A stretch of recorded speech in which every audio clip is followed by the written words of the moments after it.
So this image here of Bruce is one of my favorite images, and as you can see, it's not on the cover of Surfer, it's on the cover of Happy, which is a local free mag, and this was slated to be the cover of Surfer mag. And I was super pumped. This was back in the day, film shot. We'd go to Indo, we'd sit on a boat for a couple weeks, and take a couple more, get home, take another week to go through all the photos, and we had this shot of Bruce that was just, it was a really good day at Lance's right, and he owned it, and it was awesome. But what happened was it got pulled from the cover of Surfer, because back then there used to be rival magazines. And so Larry Flame Moore at Surfing had gotten a shot from a guy who was far away on another boat and basically poached the shot, and he ran that as a spread.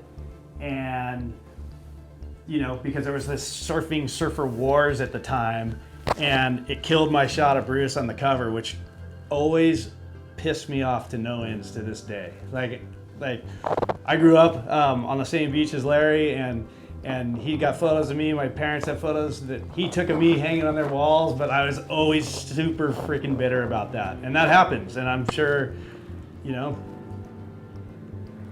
it happens to a lot of people, and it's really no big deal in the scheme of things. But I would have loved to see this on the cover of Surfer, and I'm just glad that these guys put it on there too. Yeah, this is another image to me that's really, really special. A, because it's of Andy, but also just during this time. This was during the Rip Curl Search event at Reunion Island, a place that I, for one, being a goofyfoot, had always dreamed of going. And having these guys out there, it was amazing. So there's a couple of funny stories from this trip. One day we went to the beach, and we drove to this other spot that was good, not St. Lou, but some other place, and Andy had forgot his board shorts. I happen to have board shorts on, and I'm a bit bigger than Andy was, so he switched me his walk shorts that I could barely squeeze into, and he threw on my board shorts, and they were falling off him the whole time. He had to tie them up, and it was just a pretty funny thing. Like, I'm standing on the beach shooting this stuff with shorts that barely go around my butt's hanging out, and it's it's not a pleasant sight. And he's out there ripping, but his shorts are falling off too. So that was one of the funny things that happened on this trip.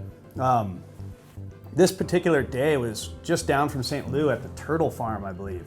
A place called Turtle Farm, or it was in front of a turtle farm, and if memory serves me correct, it was him, his brother Bruce, and Taylor Knox. And they were saying, yeah, there's a sharky place, and I mean, the whole place is sharky now, but they went out there and just destroyed it, man. And it was one of those sessions that I was really impressed. It was a heavy wave.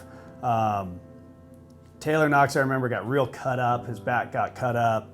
But I always liked this shot because Andy has his logo Aki'd. And I always loved it when he did that to his board. Like, hey, do it Aki style, And I always thought that was real cool, that little Aki tribute. And just that time, it was a great time. And on this beautiful island where the waves were unreal, and there's these great long lefts, and it's a little bit sharky, but not that big of a deal. And now you can't even surf there. It's over. So I look back on it and just love the style. Everything, everything about this just makes me want to go surfing.